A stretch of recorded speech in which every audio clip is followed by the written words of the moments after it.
बळीचे वडील शांत तिथंच उभे होते. बळीचे वडील हळूवार म्हणतात की मी तुला सगळं समजावून सांगतो. मी का केलं का नाही सगळं समजावून सांगतो. ती तिकास माझ्याकडे दे.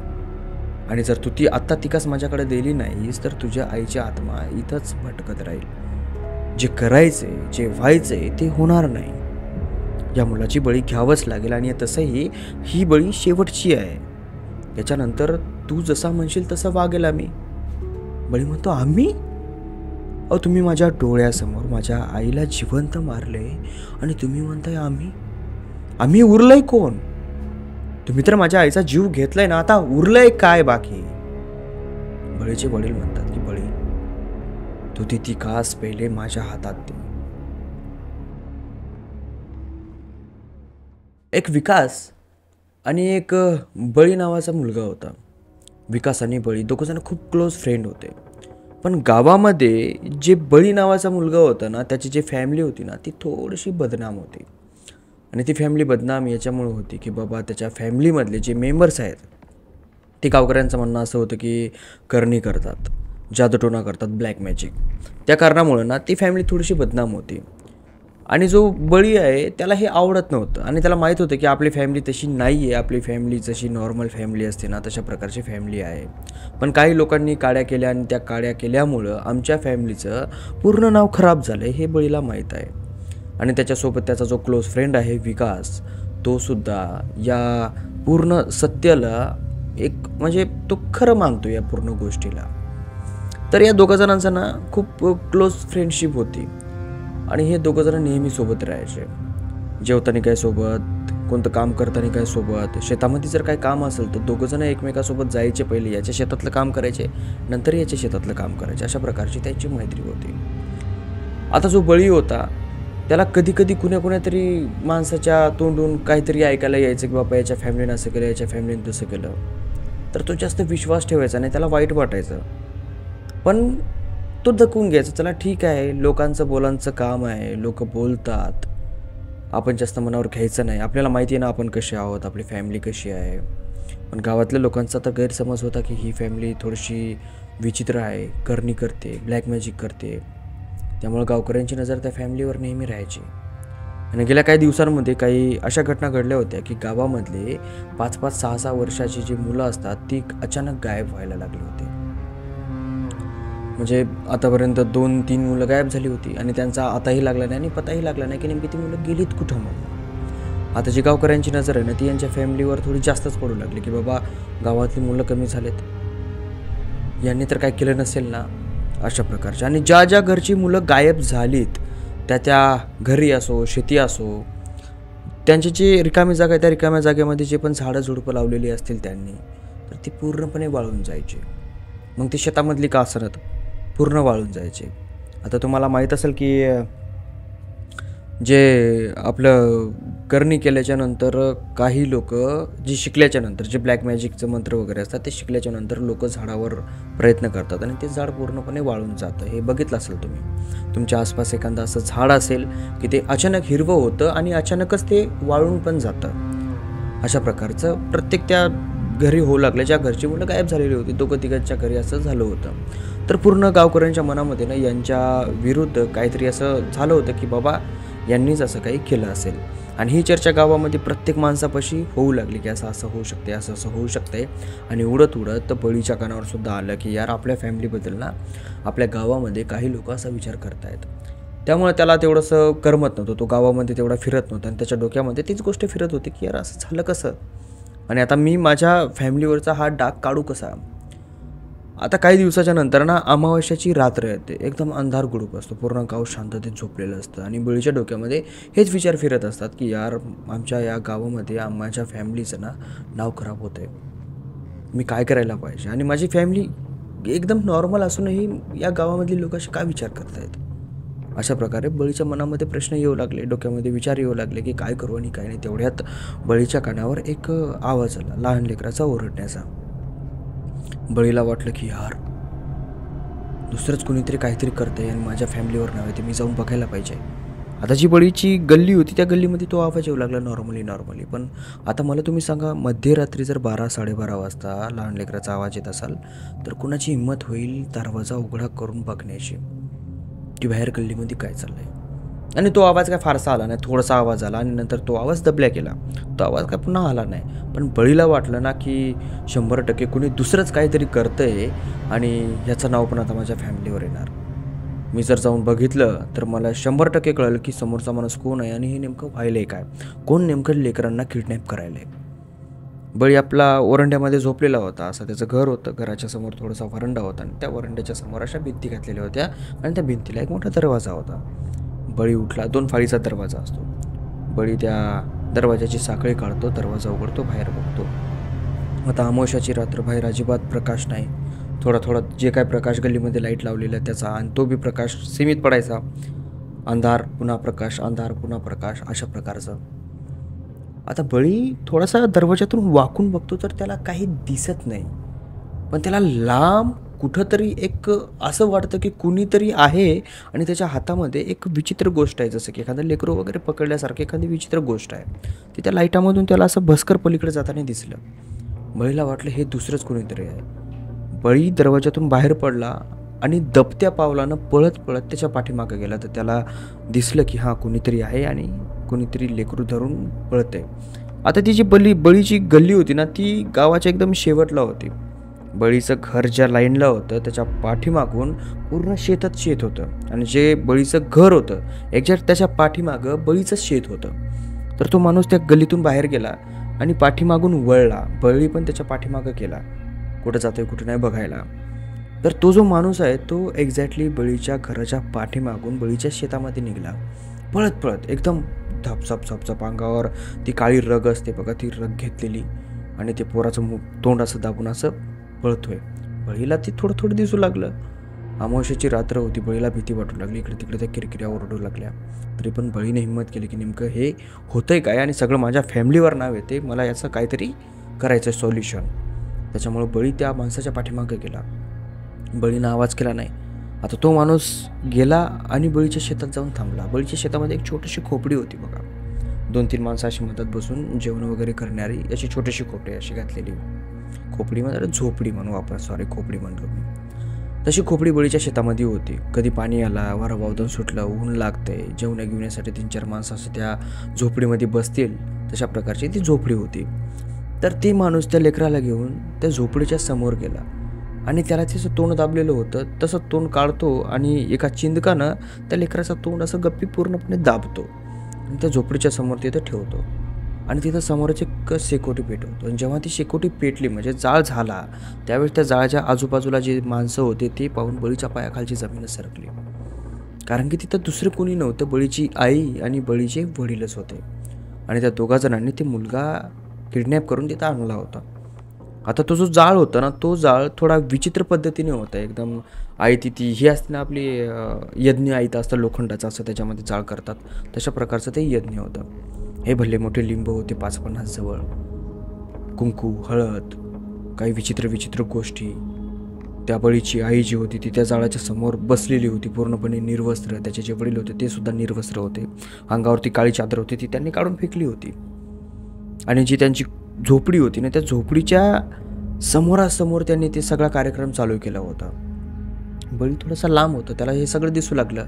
आता बाहेर अंधारातल्या इथल्या माणसाला दिसत नाही, पण अंधारातल्या माणसाला जे प्रकाशामध्ये लोक आहेत तिथं दिसतात ना, तसं बळीला दिसलं की माझी आई आणि माझे वडील तिथं बसलेले आहेत. याला कळालं की गावातले लोक जे म्हणतात ते खरं आहे. तो रडू लागला. त्याला ती मधातली जी भावना आहे ना ती दाबता येत नव्हती. त्याच्या तोंडातून आवाज बाहेर येत होता. तो आपल्या तोंडावर पूर्णपणे आवाज असा दाबून ठेवलेला असतो.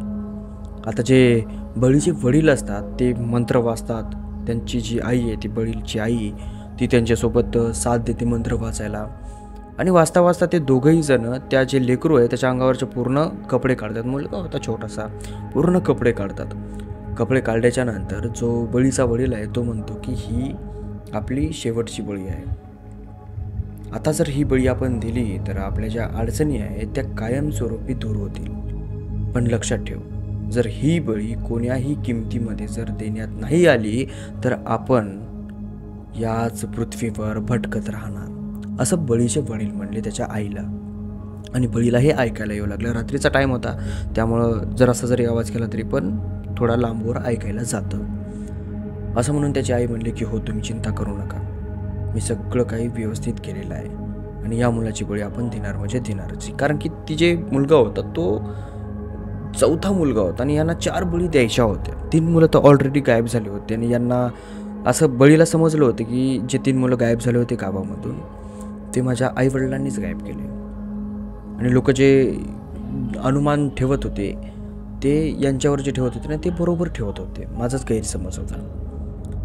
आता समजा ते त्यांचं पूर्ण झालं, मंत्र वगैरे वाचणं हे ते. जे बळीचे वडील होते ते उठतात आणि त्यांच्या झोपडीमध्ये ठेवलेली एक तिकास बाहेर आणतात आणि ते तिकास बाहेर आणल्याच्या नंतर बळीचे वडील त्याच्या आईला म्हणतात की तयार हो. त्याची आई म्हणते की हो, मी तयार आहे. आणि त्याची आई त्याच मुलाच्या शेजारी झोपते आणि बळीचे वडील 1-2 मंत्र वाचतात आणि अचानक त्याच तिकाशीनं बळीचे वडील त्याच्या आईच्या छातीमध्ये वार करतात. ती तिकास आरपार त्याच्या आईच्या छातीमध्ये खुपसते. ती तिकास जेव्हा बाहेर काढत होते त्याच्या आईचं शरीर त्या तिकाशीसोबत थोडंसं वरी आलं आणि पुन्हा खाली पडलं. बळीच्या तोंडातला आवाज बळीच्या तोंडातच राहिला. अंगाला बघता बघता घाम आला. पण बळीला वाटलं की माझ्या वडिलांनी माझ्या आईचा जीव घेतलाय, हे काय विचित्र प्रकार आहे. आता राहिलं ती मुलगी. बळीचे वडील पुन्हा मंत्र वाचतात आणि असा वर हात करतात. बळीला समजलं की आता जो हा वार आहे ना हा त्या छोट्या मुलावर पडणार आहे आणि त्याचा जीव जाणार आहे.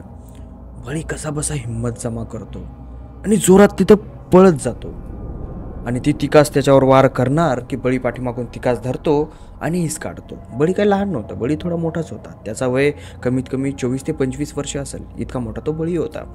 आणि त्याचे जे वडील होते त्यांचं वय थोडंसं मोठंच होतं. तुम्ही विचार करू शकता 25 वर्षाचा जर लेकरू असेल एखाद्या माणसाला तर त्याचं वय किती असेल. बळी पाठीमागं उभा, बळीने तिकास हिस काढून घेतली. पाठीमागं बळीचे वडील बघतायत तर बळीचे वडील एकदम असं एका जागेवर शांतपणाने उभे होते आणि बळीला म्हणायला लागले की बळी तिकास दे, मी जे करतोय हे महत्त्वाचं आहे आपल्यासाठी. बळी म्हणला की तुम्ही हे सगळं करताय मला सांगितलं का नाही? अहो, पूर्ण गावामध्ये ही सगळी चर्चा आहे आणि तुम्ही खरंच असं करतायत. मला वाटत होतं की माझी फॅमिली पूर्णपणे नॉर्मल आहे. बळीचे वडील शांत तिथंच उभे होते.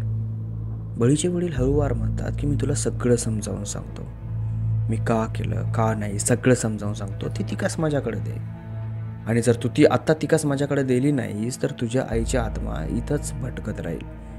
जे करायचे जे व्हायचे ते होणार नाही. या मुलाची बळी घ्यावंच लागेल आणि तसंही ही बळी शेवटची आहे.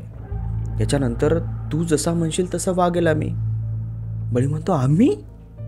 अहो, तुम्ही माझ्या डोळ्यासमोर माझ्या आईला जिवंत मारले आणि तुम्ही म्हणताय आम्ही उरलंय कोण? तुम्ही तर माझ्या आईचा जीव घेतलाय ना, आता उरलंय काय बाकी? बळीचे वडील म्हणतात की बळी तू ती तिकास पहिले माझ्या हातात दे, या मुलाचा मला बळी घेऊ दे आणि जर तू ती तिकास मला देत नाही तर मला तुझाही बळी घ्यावा लागेल.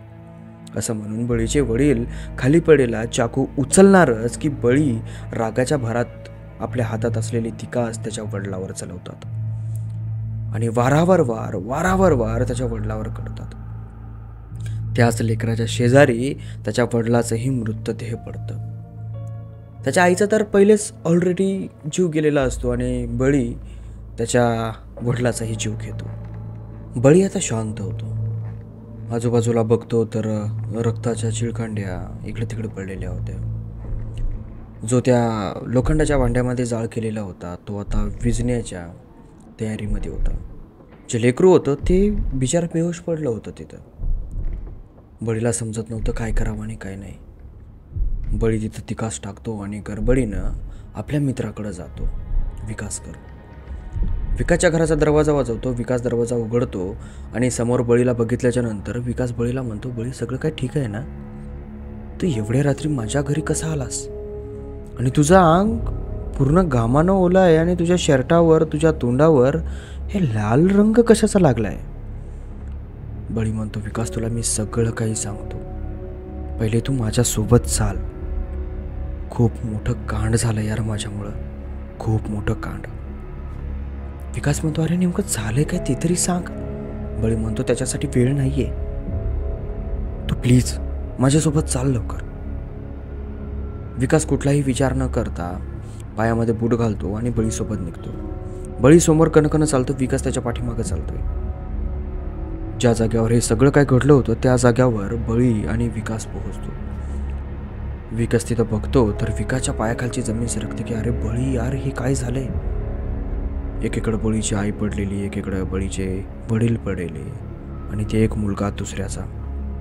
बळी म्हणतो, गावातले जे लोक म्हणत होते ना ते सगळं काय खरं आहे. मी माझ्या डोळ्यानं बघितले, माझ्या वडिलांनी पहिले तर माझ्या आईचा जीव घेतला आणि त्याच्यानंतर माझे वडील या लेकराचा जीव घेणार होते. त्यात मी जाऊन त्यांना अडवलं, त्यांना पकडलं आणि पकडल्याच्या नंतर मी त्यांना नका असं करू म्हणू लागलो तर ते माझा जीव घ्यायला उठले होते आणि मी माझा जीव वाचवण्यासाठी त्यांच्यावर तिकाशीने हल्ला केला, त्यांच्यात त्यांचाही जीव केला. यार विकास, मला काही समजत नाही यार, मी आता काय करू आणि काय नाही, प्लीज माझी मदत कर. मला कसं तरी वाटतं रे, मला भीती वाटते. आणि जर गावकऱ्यांनी जर बघितलं तर मी जिवंत नाही राहू शकत, मला गावकरी मारून टाकतील. माझे मायबाप तर गेलेच पण मलाही जगू देणार नाहीत आणि मला मरायचं नाही रवी, मला मरायचं नाही. विकास प्लीज माझी मदत कर.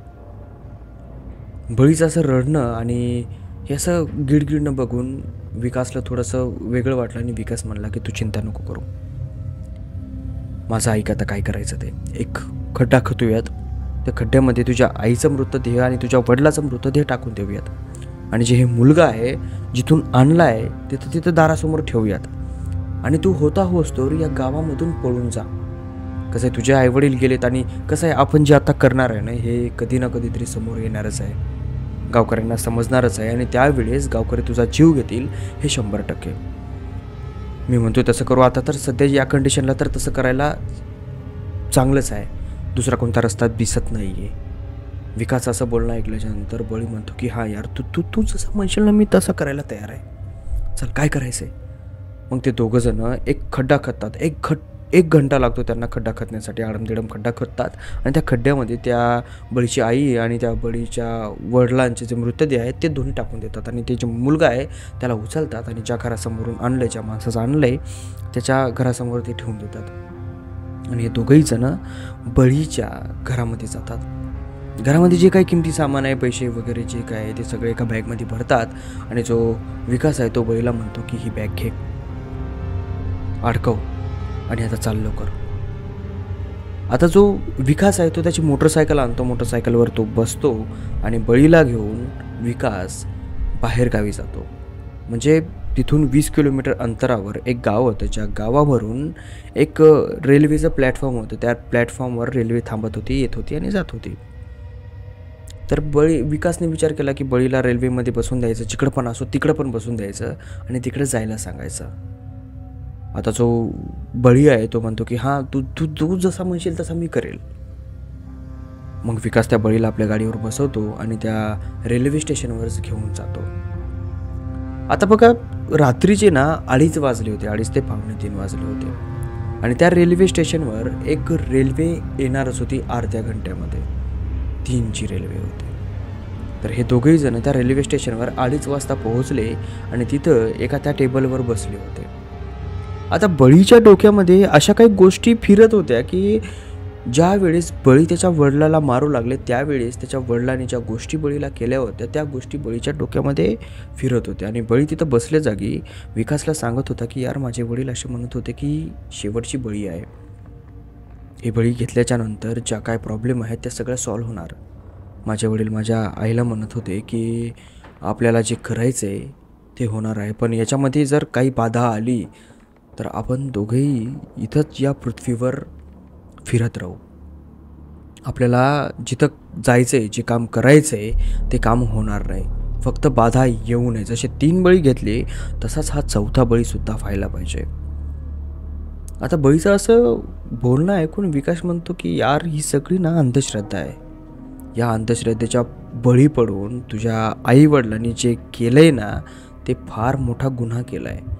तसंही जर ते लोकांना माहीत झालं असतं तर तुझ्या आईवडिलांना लोकांनी जिवंत मारलं असतं. आणि आता लोकांना जर माहीत झालं की आपण हे सगळं कांड केलं आहे, तू हे कांड केलं आहे जे मी तुला मदत केली आहे, आणि तू जर लोकांच्या तावडीत सापडलास तर लोक तुलाही मारतील आणि मलाही मारतील. त्यामुळे यात आता भलाई एकच आहे, तू इथून निघून जा. जी आता 3 वाजता रेल्वे येणार आहे त्याच्यामध्ये बस आणि इथून निघून जा. कुठं लांब, जिथं ती रेल्वे जाईल तिथं जा. काम कर, धंदे कर, 5-6 वर्ष तिकडंच गायब राहा. माझा फोन नंबरने 5-6 वर्षाच्या नंतर मला तू कॉल कर. जर गावातलं वातावरण सुरळीत राहिलं तर मग गावामध्ये ये, नाहीतर मी सुद्धा तुझ्यापाशी येतो काम करण्यासाठी. तसंही माझंही गावामध्ये काय म्हणणं नाही. पण आता सध्या रेल्वे आली की तू रेल्वेमध्ये बस आणि तुरंत निघून जा. तेवढ्यात बळीच्या आणि विकासच्या कानावर एक आवाज येतो, एका स्कूटीचा. एक स्कूटी त्या रेल्वे स्टेशनवर येते आणि त्या स्कूटीवर एक माणूस बसलेला असतो आणि त्याच्या पाठीमागं एक लेडीज बसलेली असते. आता त्या जो माणसाचा चेहरा असतो ना, तो थोडासा विचित्र पद्धतीने दिसतो आणि त्या बाईचाही चेहरा थोडासा विचित्र पद्धतीने दिसतो. बळी आणि विकास विचार करतात की यार एवढ्या सकाळी. त्यात विकास म्हणतो की असेल कुठेतरी लांब प्रवास करायचा असेल, त्यामुळं ते अगोदरच आलेत. 3-4 रेल्वेने निघले म्हणजे समोरची काहीतरी प्लॅनिंग असेल. सोड त्यांना, आपलं बघ. आपली पहिले इथं सगळी सत्यानाश झालेला आहे आणि आता याला आवरायचंय कसं आणि राहायचं कसं त्याचा विचार कर. तेवढ्यात बळीचं लक्ष पुन्हा त्या स्कूटीकडे जातं. 15 मिनिटाच्या नंतर पुन्हा त्याचं लक्ष त्या स्कूटीकडे जातं आणि आत्तासुद्धा ते माणसं जे आहेत ते त्या स्कूटीवरच बसलेले असतात, म्हणजे तो माणूस आणि ती लेडीज. आणि सेम त्याच पद्धतीने, ज्या पद्धतीने जेव्हा ते त्या रेल्वे स्टेशनवर आले होते आणि तिथं थांबले होते, तशाच पद्धतीनं दोन्ही हात त्या माणसाच्या त्या स्कूटीच्या हँडलला आणि त्याच्या पाठीमागून बसलेली ती स्त्री थोडं डोकं बाहेर काढून या दोघांकडे बघते. आणि अचानक 1 मिनिटाच्या आत त्या स्कूटीच्या अवतीभोवती 3 माणसं जमा झाले आणि त्या 3 माणसाच्या आजूबाजूला थोडं लांब लांब इकडे एक, इकडे एक, इकडे एक, इकडे कसे 4 माणसं जमा झाले. आता बळी कन्फ्यूज झाला. मला आत्तापर्यंत या रेल्वे स्टेशनवर कोणीच नव्हतं आणि आता इतक्या लवकर हे इतके लोक आले कुठून? आणि ते 3 माणसं त्या स्कूटीपाशी उभी आहेत एकदम भिडून, एक इकून असं त्या स्कूटीला घेरून, आणि त्यातला एक माणूस त्या महिलेला बोलतोय. ती महिला त्या माणसाला हात जोडतीये. तो माणूस त्या महिलेला बोलतोय आणि त्या महिलेच्या समोर जो माणूस बसलेला आहे स्कूटीवर, तो सुद्धा हात जोडतोय त्यांना. बळी विकासला म्हणतो, रे विकास बघणार आहे तिकडं. विकास म्हणतो, अरे गप्प ना, पहिलेच लोचे कमी झालेत काय? तुझ्या हातून एवढं मोठं भयानक कांड झालं आणि तू दुसरीच्या कांडाकडे बघायला लागलास. तर बळी म्हणतो, अरे पागल झालाय का तू बघ ना तिकडे काय होते ते, बघ तर तू एकदा. ते जे त्या स्कूटीपाशी 3 माणसं आहेत त्यातला जो एक माणूस त्या स्त्रीला बोलत होता, बोलता बोलता तो माणूस त्या स्त्रीच्या गालाला हात लावायला लागला, तोंडाला हात लावायला लागला आणि तिला होडायला लागला, तिला छेडायला लागला. सरळ सरळ म्हणायचं म्हणलं तर बळीला राहावलं नाही. बळी म्हणला की यार विक्या, ते माणूस त्या त्या त्या त्या त्या बाईला छेडतोय बरं. ती बाई रडायला लागली, त्याच्यासमोर हात जोडायला लागली. तो माणूसही रडायला लागला, तोही त्याच्यासमोर हात जोडायला लागला. आणि जे बाकीचे 2 जण होते ते 2 जण त्या माणसाला धरतायत. तू गप गप गप. आणि ती जी बाई आहे तिला तो माणूस छेडतोय, तो तिसरा माणूस. आणि बाकीचे जे 4 जण आहेत ते आजूबाजूला उभे राहून लांबून तिकडं बघतायत त्यांच्याकडं. बळीला जमलं नाही. बळी उठला आणि कन त्या स्कूटीपाशी गेला आणि त्यांना म्हणायला लागला की काय करताय तुम्ही, तर चला निघून जा इथून. आता बळी थोडा शरीरानं धष्टपुष्ट होता, एकदम असा स्ट्रॉंगपणे. बोलल्याच्या नंतर ते माणसं थोडीशी शांत झाले, बळीच्या तोंडाकडे बघितलं आणि थोडी स्माईल दिली त्या माणसाने, जो माणूस त्या महिलेला छेडू लागला त्याने. आणि ते पलीकडच्या साईडला निघून गेले. जसं थोडासा प्रकाश होता तिकडे, त्या म्हणजे अंधार होता, त्या अंधारामध्ये तिकडे निघून गेले. बळीला वाटलं की आता हे थोडंसं शांत झालं आहे.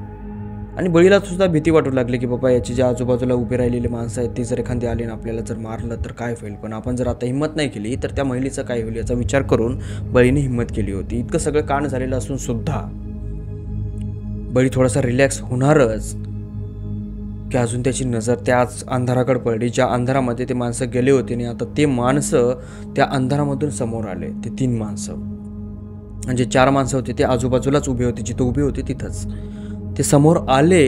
आणि त्यांचा जो चेहरा आहे, तो चेहरा बघून बळीच्या तळपायाची आग मस्तकात गेली. म्हणजे एकदम असा थरकाप सुटला बळीला. पूर्ण चेहरे सडलेले. असं वाटत होतं की कितीतरी दिवसाच्या अगोदर त्या माणसांना जमिनीमध्ये पुरलेलं आहे, त्यांना वळंब्यानं अर्धवट खाल्लेलं आहे, आणि ते माणसं वर जिवंत झालेत. ते आले आणि ती जी महिला त्या स्कूटीवर बसलेली आहे, त्या महिलेला पकडलं. जसं बळीच्या वडिलाने त्या मुलाचा चेहरा पकडला होता दाबून, तसं पकडलं आणि त्या महिलेला उचलण्याचा प्रयत्न करू लागले. आणि बाकीचे दुसरे 2 माणसं त्या माणसाला उचलण्याचा प्रयत्न करू लागले. जे आजूबाजूला 4 माणसं उभे होते, ते 4 माणसं बळीकडे येऊ लागले. बळी धृष्टपुष्ट होता, हिंमतवाला होता, ताकदवाला होता. आता बळीची ही अवस्था बघून जो विकास होता, तो त्याच्या जागेवरून उठला आणि जोरात पळत आला. विकास पळत येता येता पटकर या 2 माणसापैकी 2 माणसं, म्हणजे या 4 माणसापैकी 2 माणसं विकासकडे वळले आणि विकासला पकडलं आणि विकासला तिथंच दाबून धरलं.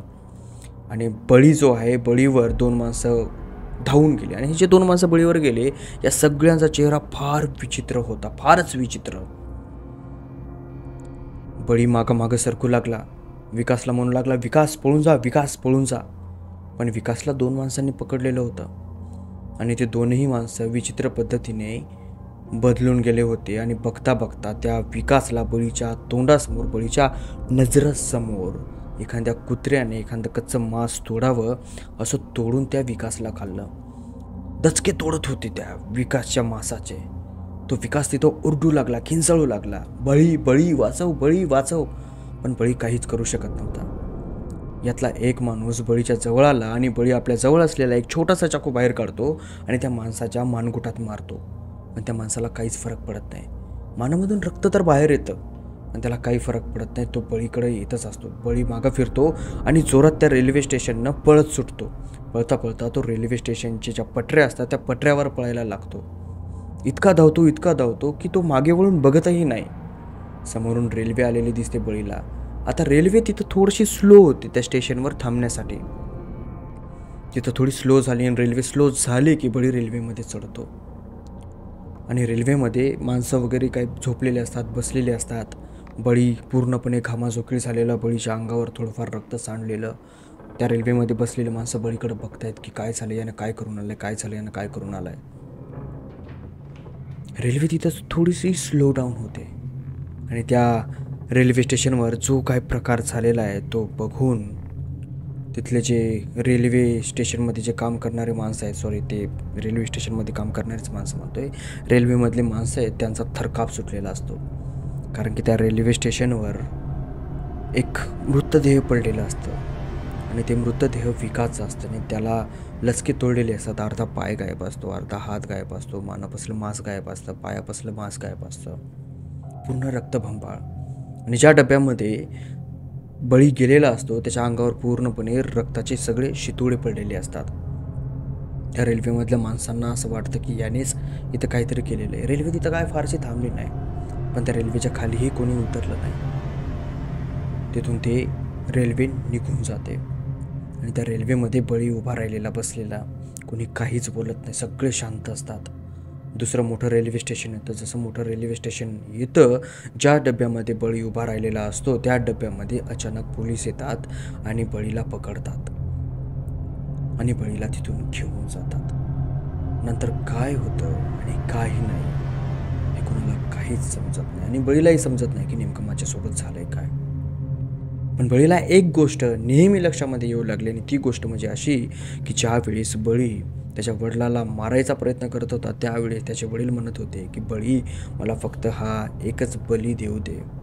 हा एक बळी दिल्याच्या नंतर पूर्ण प्रॉब्लेम सॉल्व्ह होतील. आणि जर हा बळी देण्यात आला नाही तर फार अवघड होईल, आमचंही आणि तुझंही.